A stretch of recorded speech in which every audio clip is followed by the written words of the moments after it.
Nabi Idris adalah nabi yang sangat cerdas. Beliaulah yang pertama kali menjinakkan kuda yang semula merupakan binatang liar. Setelah menjinakkannya, kini binatang kuda itu bisa dijadikan tunggangan atau untuk mengangkut berbagai barang. Orang-orang yang baru melihat hal ini merasa heran karena Nabi Idris dapat menempuh perjalanan dengan sangat cepat daripada mereka yang masih berjalan kaki. Dengan adanya kendaraan ini, kaum Nabi Idris sangat terbantu dan menjadi semakin makmur. Nabi Idris menjadi orang yang paling disegani dan menjadi seorang panutan. Di dalam Al-Quran, Nabi Idris digolongkan sebagai manusia yang sabar karena beliau tidak mudah putus asa dalam menghadapi tantangan dan rintangan seberat apapun. Nabi Idris merupakan manusia pertama yang mulai menulis dengan pena dan dianugerahi berbagai kepandaian oleh Allah.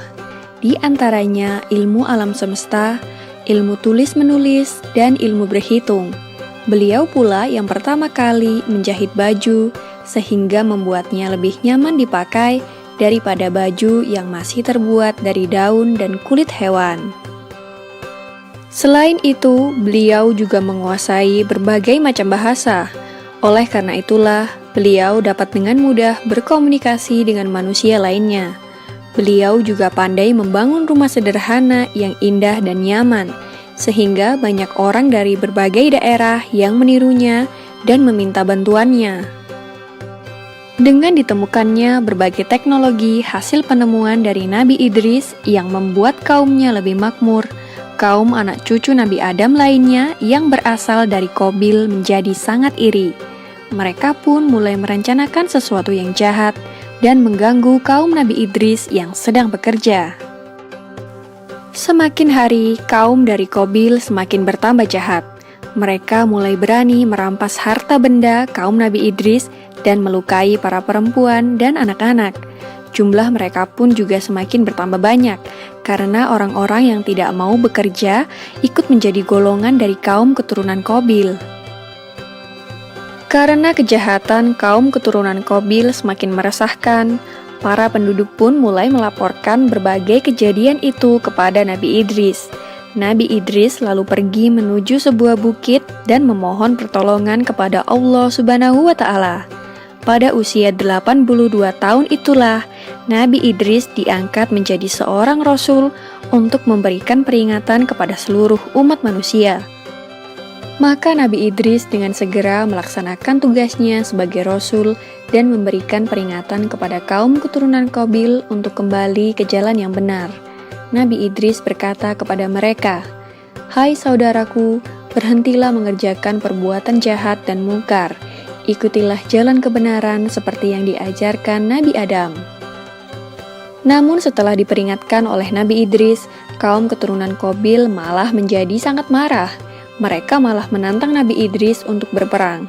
Maka Nabi Idris dan para pengikutnya mulai membuat berbagai peralatan perang dan membuat benteng pertahanan guna menahan serangan kaum keturunan Qabil.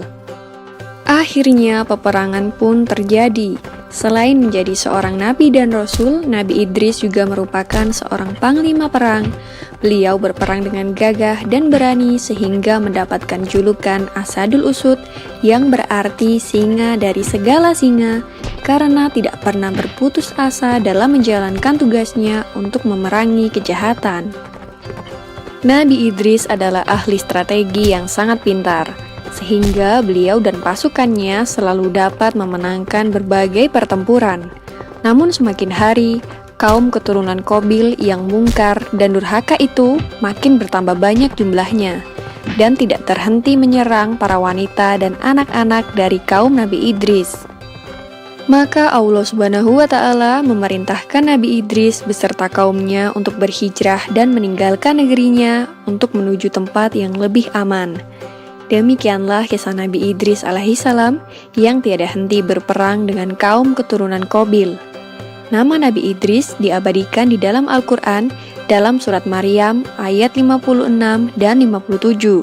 Semoga kisah ini dapat mempertebal iman kita kepada para nabi dan rasul Allah Subhanahu wa Ta'ala. Amin ya rabbal alamin.